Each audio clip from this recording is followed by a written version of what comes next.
hope you all are great. In previous video we have discussed supervision and motivation, and today we are going to discuss leadership first. So what is leadership first? Question arises. So it is a process of influencing the behavior and performance of people in a group, so their efforts are directed towards achievement of goals. कि हम ऐसे अपने employees को influence करते हैं, उनकी performance को, उनके बिहेवियर को ऐसे इन्फ्लुएंस करते हैं कि वो अपना फुल पोटेंशियल दे के काम करने लगता है, जिससे हमारा ऑर्गेनाइजेशन गोल्स अचीव हो जाते हैं. अब इनके फीचर्स जान लेते हैं. फर्स्ट है, it is an ability of an individual to influence others.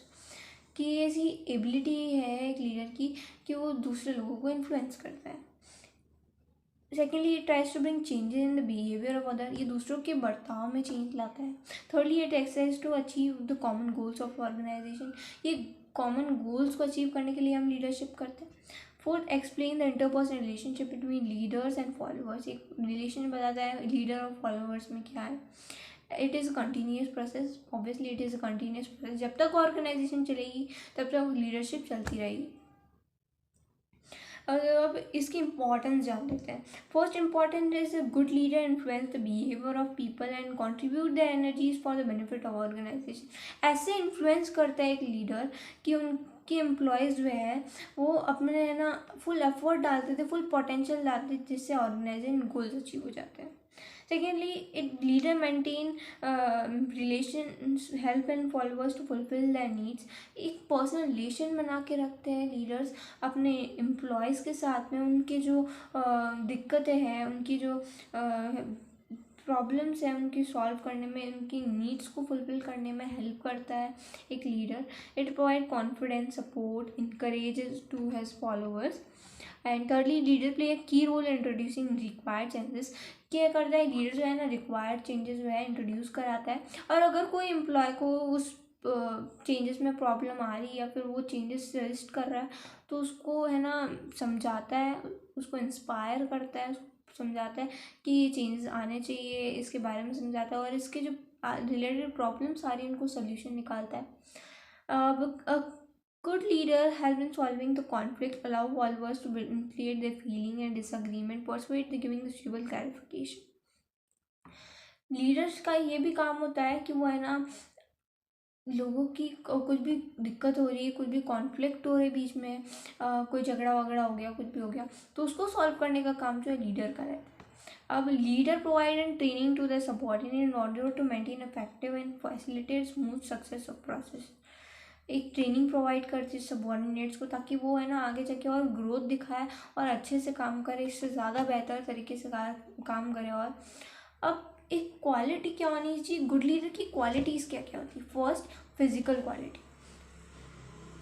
Physical quality मतलब वो फिज़िकली फिट होना चाहिए, उसकी अच्छी हेल्थ होनी चाहिए, उसकी अच्छी अपीयरेंस होनी चाहिए, वो उसकी जो पर्सनैलिटी होनी चाहिए वो अच्छी होनी चाहिए, उसके कपड़े, वो कैसा हेल्थ रहता है, वो अपने खुद को हेल्थ कैसे रखता है, उसका वेट कितना है, उसकी हाइट कितनी है, ये सब इन्फ्लुएंस करता है. गुड लीडर ऐसा होना चाहिए. Secondly, knowledge. उसके पास में अपने फील्ड के बारे में अच्छी खासी नॉलेज होनी चाहिए.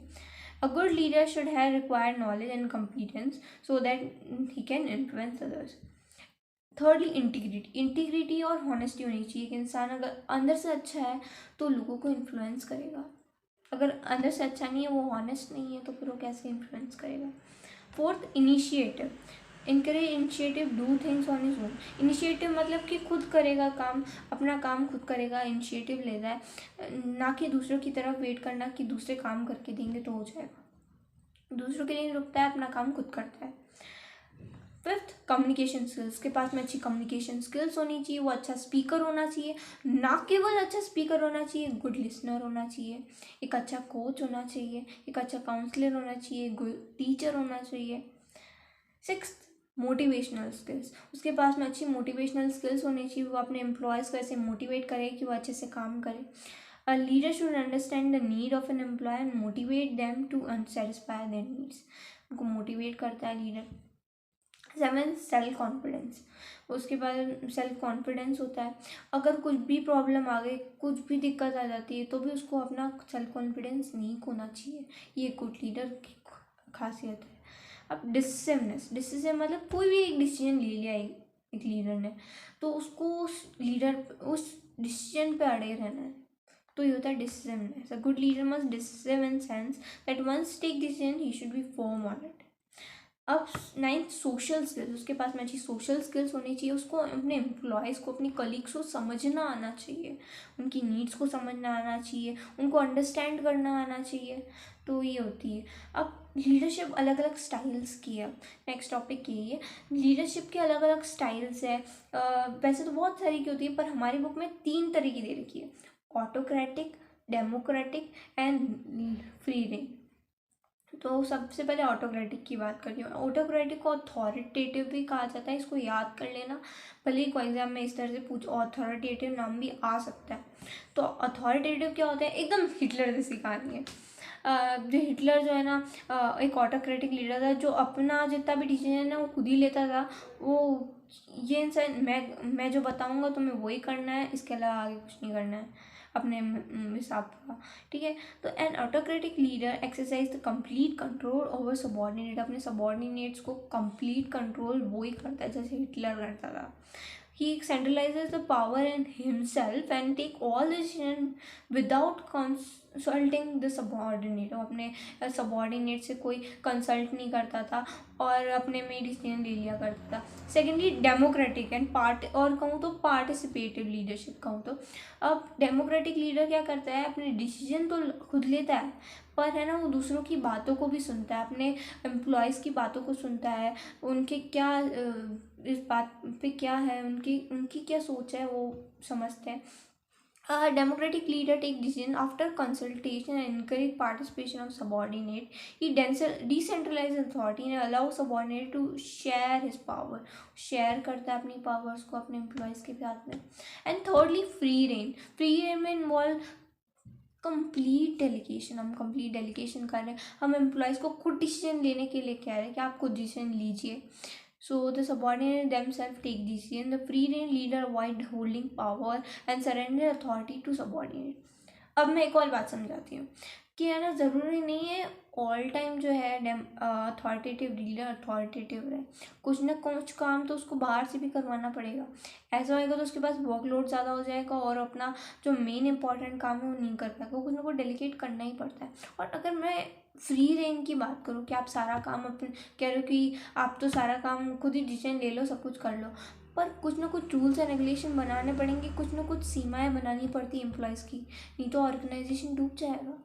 और डेमोक्रेटिक में कहूँ तो कभी कैसा भी आ सकता है कि सिचुएशन की इमरजेंसी की सिचुएशन हो जाएगी, तो फिर डेमोक्रेटिक को भी ऑटोक्रेटिक बनना पड़ता है. तो ये हो गई हमारी सारी की सारी लीडरशिप की कहानी. अब कम्युनिकेशन पे बढ़ते हैं. कम्युनिकेशन क्या है समझाऊँ तो ये बहुत, अगर मैं नॉर्मल शब्दों में समझाऊँ तो बहुत ईजी है, बट अगर मैं इसको एक डेफिनेशन, एक मैनेजमेंट की भाषा में कहूँ तो it is a process of exchange of ideas, fact, feeling, views between 2 और more people to create common understanding.